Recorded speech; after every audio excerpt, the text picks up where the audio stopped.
Well, we really appreciate having Hector Torres do this presentation. He's one of our principal proteges, dating way back to the original formation of this mentor program by Hunter Vegas and I around 2011. And he has a lot of experience over the course of his career, and particularly lately in terms of doing migration projects. So he's going to share some of that recent experience, and hopefully you guys can gain, what has been learned. Sometimes it's learned the hard way, so this is a good deal for all of us. Okay, Hector, you can take it away. Hi, everybody. We will be covering the lessons learned during the migration from old DCS to new DCS as part of the ISA mentor program. I have more than 20 years of experience in the process and control engineering. I've been working with Eastman Chemical for all of this time. Basically, I've been working with many project teams, from troubleshooting quality and process issues to the startup and commissioning of production lines in USA, Belgium, and China. I've been a participant in the ISA mentor program since its inception, and I've been also helping Greg to review and improve his books.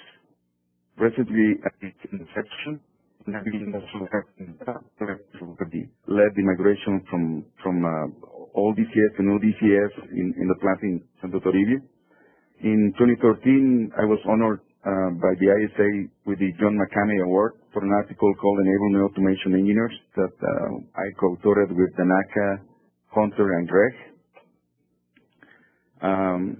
Among the many aspects to be presented here are challenges that we face to configure Beam2 cards for communicating new DCS with PLCs and DCS with PLCs and drives, and how success was achieved.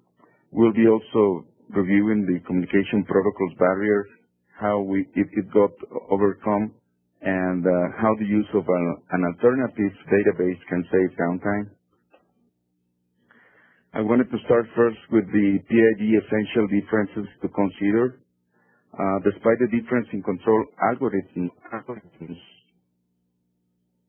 used by different control systems has been stressed with good emphasis over the last years.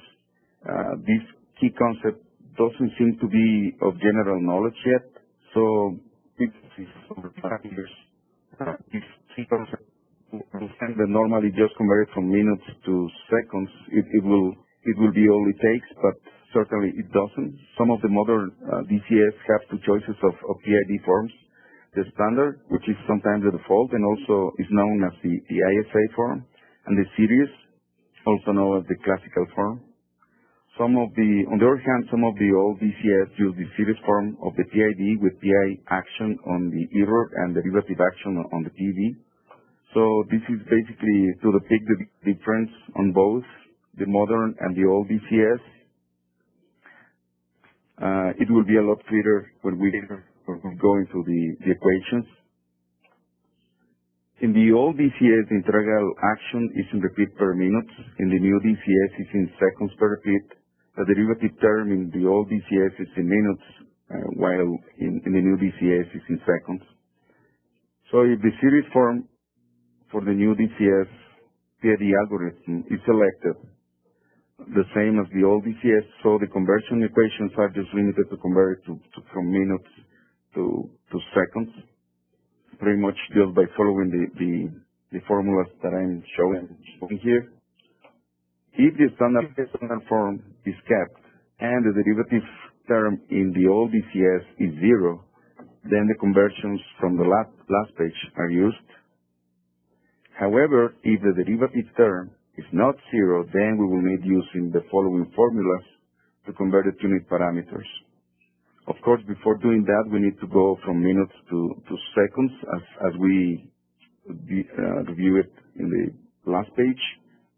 And this will be basically what we will need to do. So in order to calculate the gain for the standard form, we will need to calculate the series gain, or the one calculated with the series formula, the gain times the reset plus the rate divided by the reset.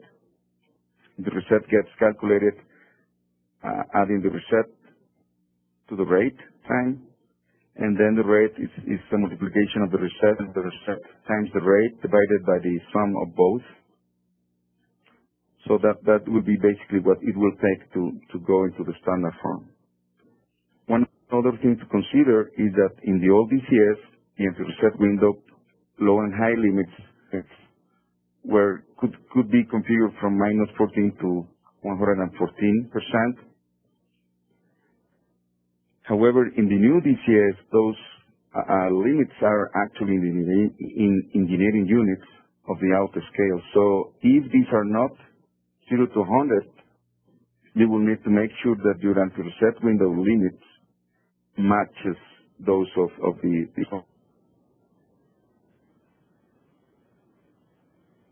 scale. Otherwise, your control will be behaving crazy.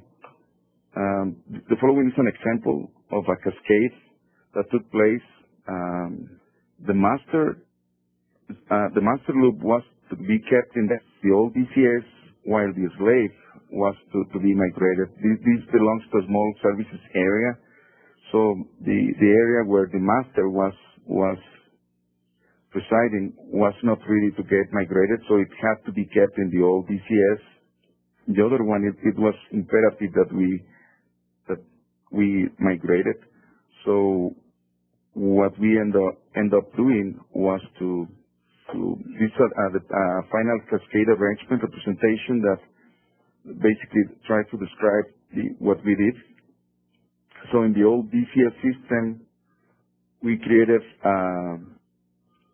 so a discrete output was created in the new DCS. Basically, as you might recall, in the cascade arrangements, you will need the master to follow the set point of the secondary whenever the secondary is not in cascade.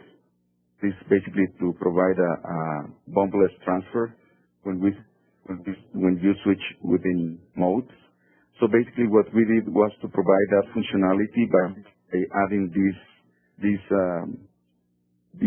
module. Basically, we added a conditional block where if the actual mode was we added a conditional block cascade, we will be setting a 1 through the DO, which was getting here.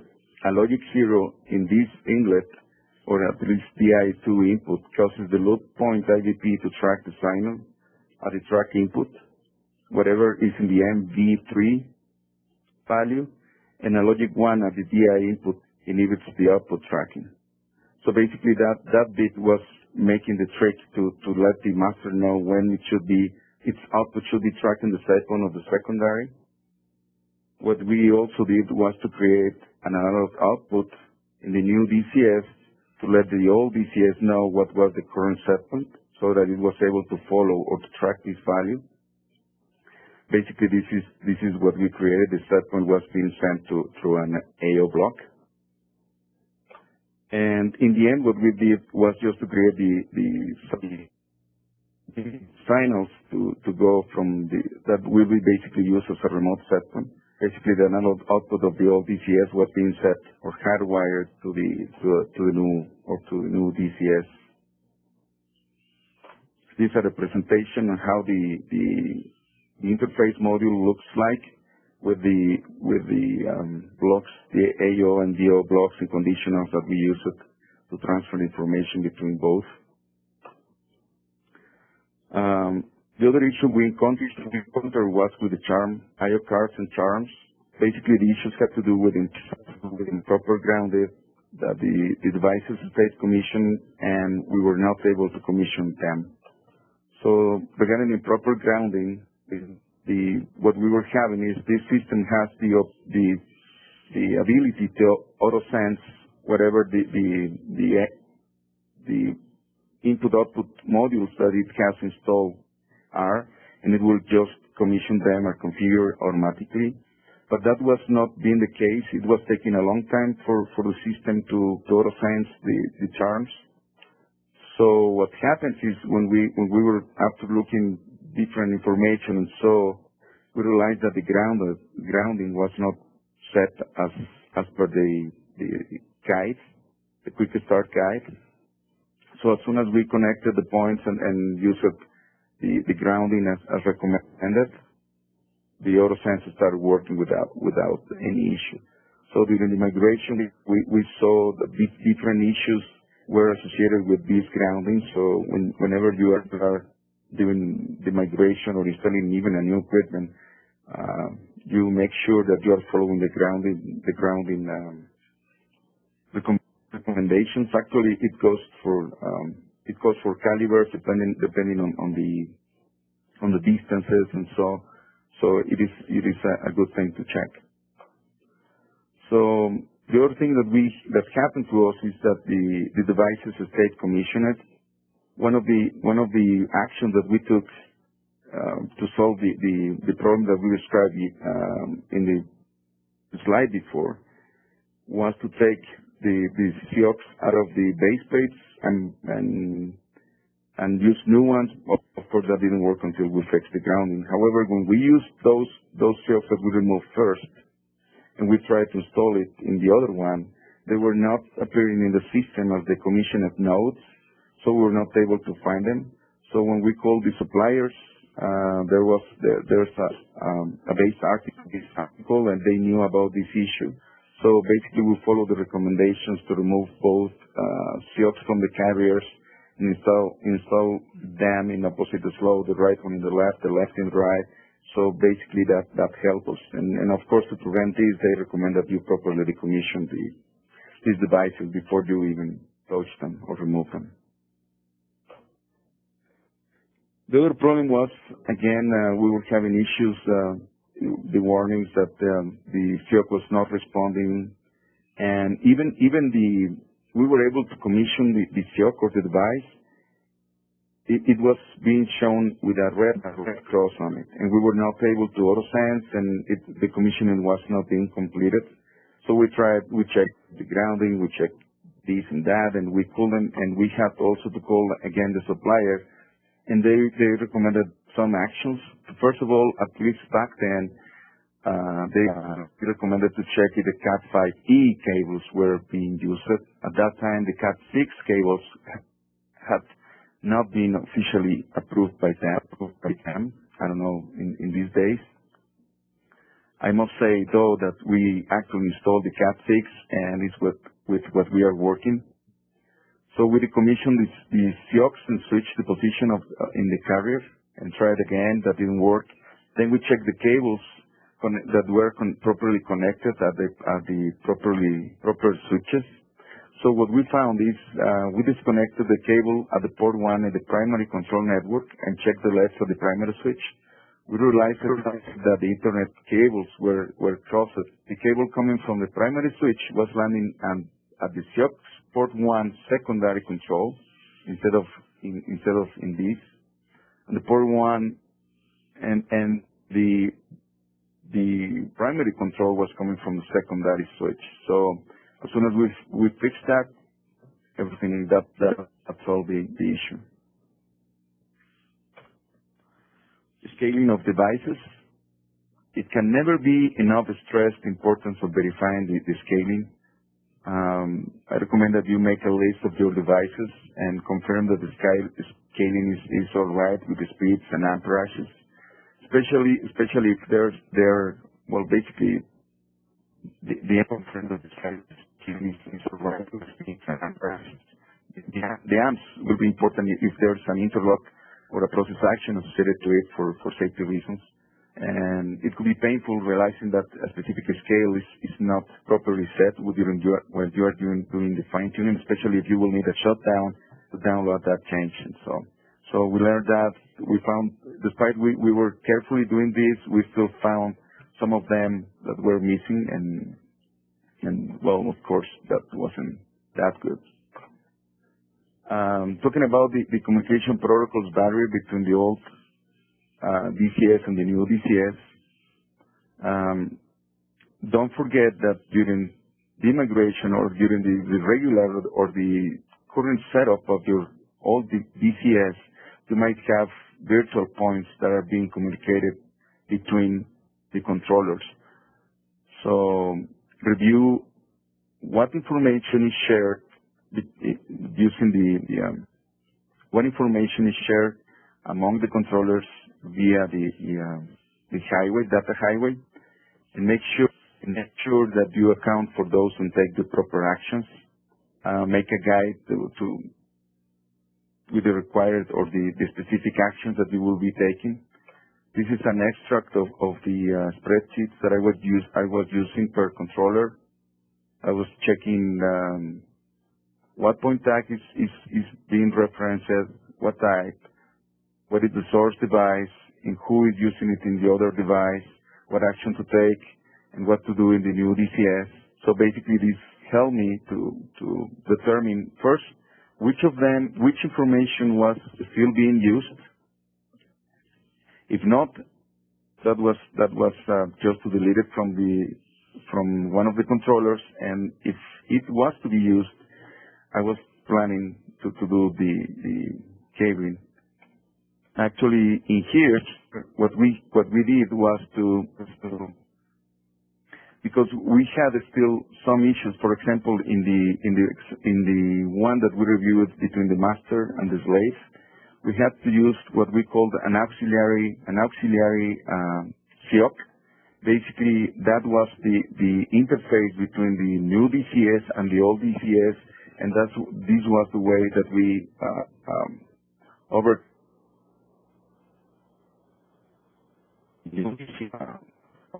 protocols were not compatible. This was the way that we solved that issue using an auxiliary CIOC.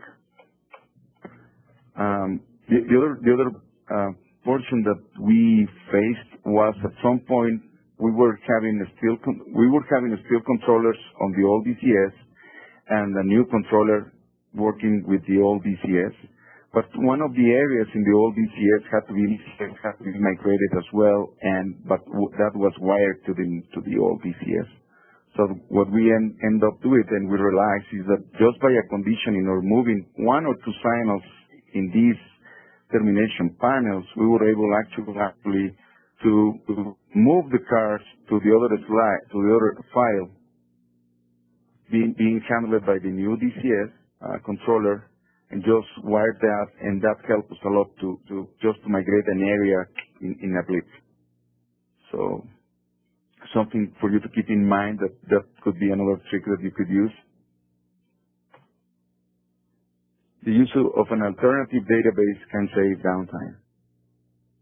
Basically, what we had to do, we had three controllers.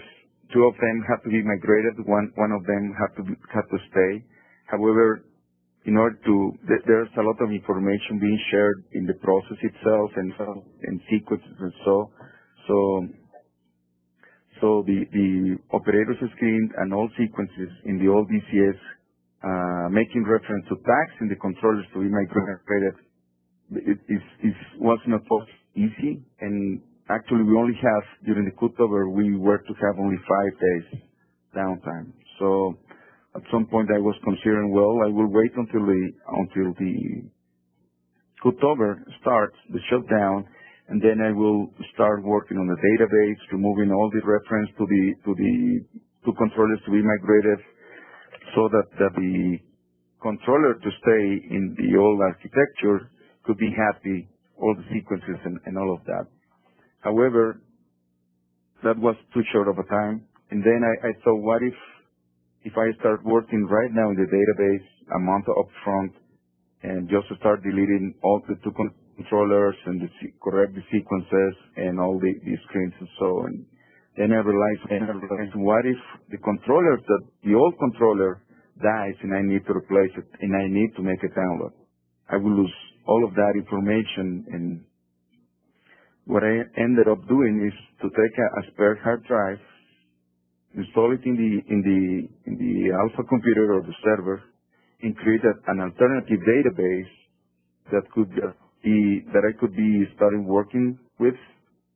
So in case anything would happen, I still have the current database, but I started working up front.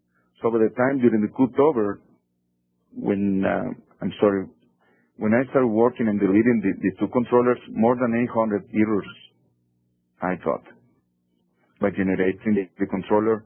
So certainly that wouldn't have been a possible task to solve all of those errors in 1 week, especially having a lot of things going on there.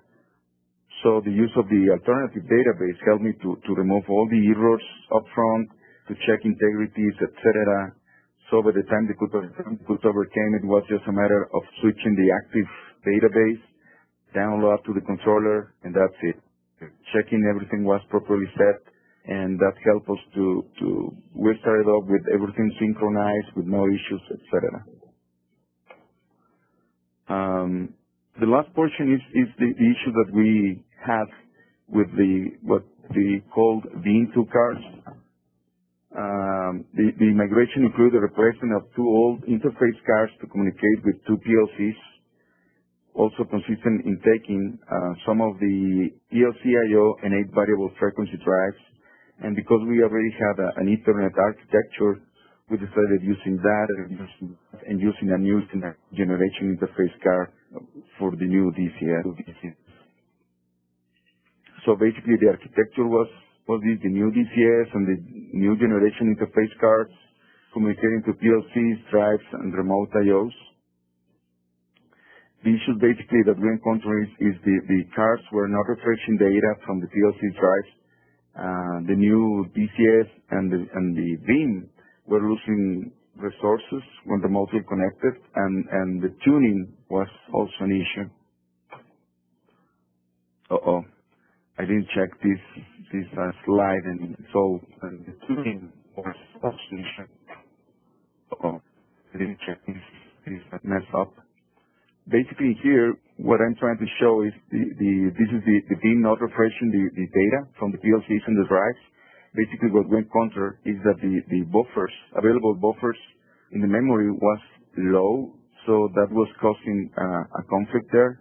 Buffers filling were almost, we had too much data there, and that was slowing the communications. Give me a second and I see if I can.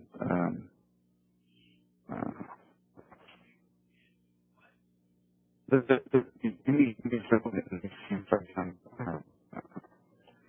Well, the other issue that we have is that the device data type that we were using was not correct. The system itself will give you what is the data type that you will need using. And actually, what we have was a problem here. We were not using the same data. That was causing a misinterpretation of the data at the VIM platform. We were not using the same data. That was causing those it was not refreshing well. So in both ends, you will need to verify that your data type is the same. Lots of resources.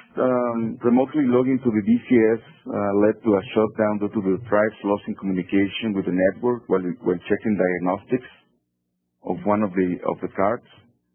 The new DCS diagnostic showed lost communication with device, so the lost communication with device. So the diagnostics put a loading on the network. So the recommendation from the supplier was to use, instead of point-to-point, was to use multicast. So basically that solved the issue.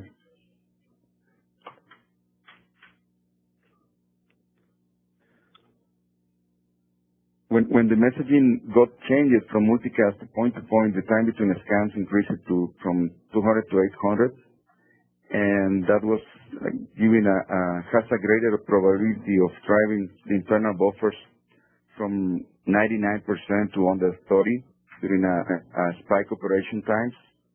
So there's a paper here where you can check also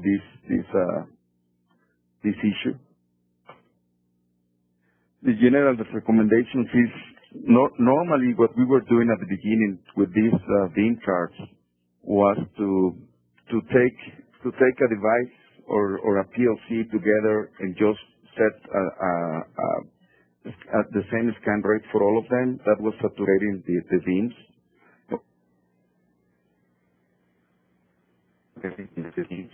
That you make logical blocks of data saying these are basically all the registers that I want to be scanned once per second, one time every 5 seconds, etc. So that will give the PLC time to go and refresh all the data, and it will give time to Delta V to go and check. So it is before you start configuring, try to make blocks of, as I said, logical groups with the data you want to refresh per scan, and depending on the importance on them.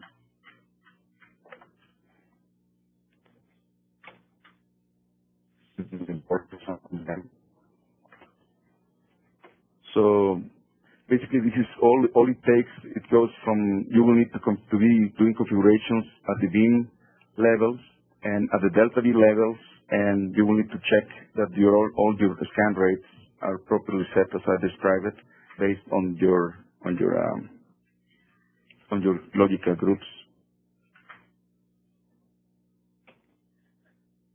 So the results achieved is we had a successful cutover demonstrating production at full capacity after the second day of commissioning, 1 day earlier than anticipated. The phase approach that we took helped coordinating the migration activities to fellow projects. We helped focusing on specific tasks, shortening the required shutdown time, reducing the startup and commissioning time, reducing the risk of failure by limiting migrated areas, and led to learnings that are being shared among other sites.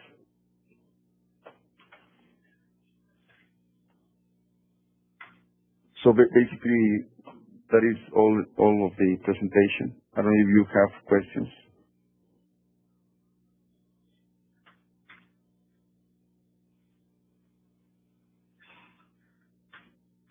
Hector, was this all one project, or was this a series of projects, and do you have more that you're going to be doing? The project is complete. Actually, it took us probably 2 years to be migrating. It was divided in different phases. It was being done in coordination with other major projects that took place, and that also led us to the phased approach that we took, migrating areas at the beginning and then controllers, and that is all in terms of this migration. There will be more in other sites, and we will be sharing this with them. Very good. Any questions by anybody else? We'll go back to the return to the screen there. Well, I guess Hector, it seems like maybe we don't have any questions. When I tried to unmute people, I did pick up background noise, so they're there. Okay. Well, thank you all for attending. And if you do have some questions you think of later, just send them to me. And we'll look forward to next month when Danica Jordan will be doing another presentation. So thank you all. Have a good day.